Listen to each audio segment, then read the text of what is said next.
देवेंद्रजी फडणवीस साहेब यांच्या नजरेतील, यांच्या मनातील, यांच्या विचारातील विकसित मुंबई या ठिकाणी करायची आहे. मुंबईचा चेहरा मोहरा बदलायचा आहे आणि त्यासाठी आपल्याला प्रत्येक प्रभागातला महायुतीचा उमेदवार त्या ठिकाणी विजयी करणं गरजेचं आहे.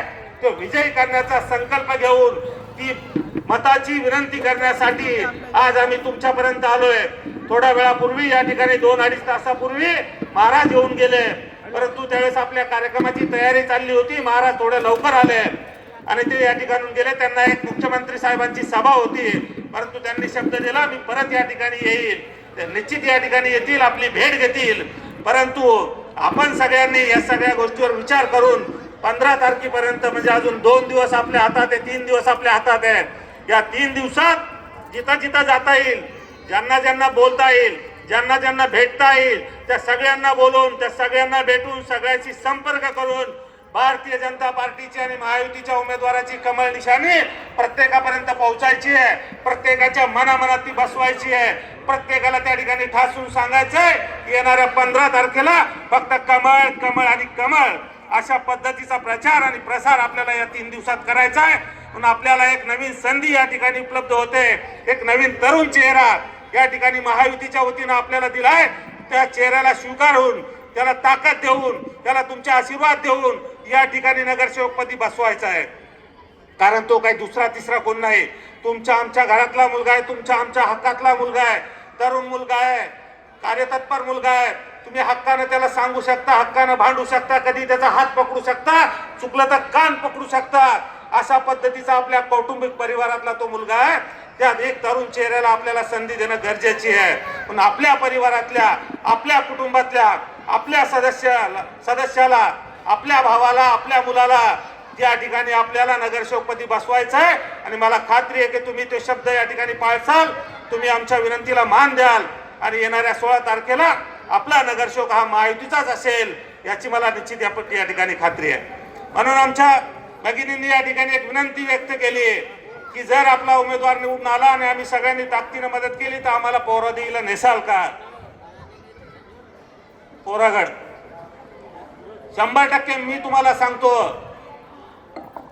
आपला उमेदवार तर निवडून येणारच आहे, परंतु त्यानंतर आपल्या सगळ्या महिलांनी मला सांगा, त्यानंतर तुम्हाला सगळ्यांना पोरादेवीला न्यायची, पोरागडला न्यायची व्यवस्था आम्ही करू. आपल्याला माहित आहे की आता पोरागडची परिस्थिती पूर्वीपेक्षा खूप सुधारली आहे. आपण बघितलं असेल की आपल्या पवित्र स्थळ ज्याला बंजारा समाजात आपण काशी म्हणतो, आपल्या या पवित्र स्थळी 350-400 कोटीचा निधी या देशाचे पंतप्रधान माननीय नरेंद्रभाई मोदी यांनी त्या ठिकाणी उपलब्ध केला. या राज्याचे मुख्यमंत्री माननीय देवेंद्र फडणवीस साहेब यांनी त्या ठिकाणी उपलब्ध केला. आणि आज पोरागडचा चेहरा मोहरा त्या ठिकाणी बदलतोय.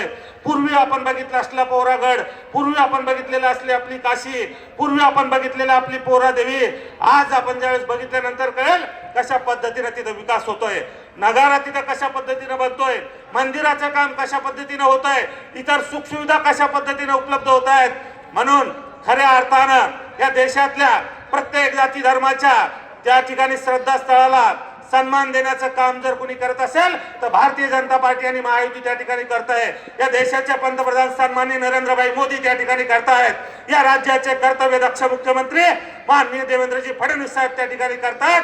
पण यांचे हात बळकट करण्यासाठी आपल्याला गावखेड्यापासून तर मुंबईच्या वार्डातल्या नगरसेवकापर्यंत आपल्याला त्या ठिकाणी बळकट करणं गरजेचं आहे. या ठिकाणी भारतीय जनता पार्टीची, महायुतीची ताकद वाढवणं गरजेचं आहे. आणि म्हणून या ठिकाणी आपला नगरसेवक सुद्धा निवडून आणणं गरजेचं आहे. म्हणून मी परत एकदा आपल्या सगळ्या माता भगिनीला या ठिकाणी विनंती करतो, माझ्या सगळ्या बांधवांना विनंती करतो, 3 दिवस आपण झोपू नका. 3 दिवस आपला वेळ आम्हाला द्या. त्यानंतर आम्ही 5 वर्ष तुमच्या सेवेसाठी या ठिकाणी राहू. 5 वर्ष तुम्ही हाक द्या, आम्ही तुमच्यासाठी धावून येऊ. 5 वर्ष तुम्ही हक्कानं काम सांगा, आम्ही तुमच्यासाठी त्या ठिकाणी लढत राहू. फक्त येणारे 3 दिवस तुम्ही आम्हाला द्या. येणाऱ्या 3 दिवसातला प्रत्येक तासन तास तुम्ही आम्हाला द्या. येणाऱ्या 3 दिवसातला प्रत्येक मिनिट तुम्ही आमच्यासाठी द्या. येणाऱ्या 3 दिवसातला प्रत्येक सेकंद तुम्ही आमच्यासाठी द्या. भविष्यातल्या 5 वर्षातला प्रत्येक मिनिट सेकंद प्रत्येक क्षण तुमच्यासाठी आम्ही देऊ. आम्ही तुम्हाला या ठिकाणी शब्द देतो. म्हणून येणाऱ्या 15 तारखेला पुन्हा एकदा विनंती करतो, कुठलीही चूक त्या ठिकाणी करू नका, कुठल्याही भूलथापाला बळी पडू नका.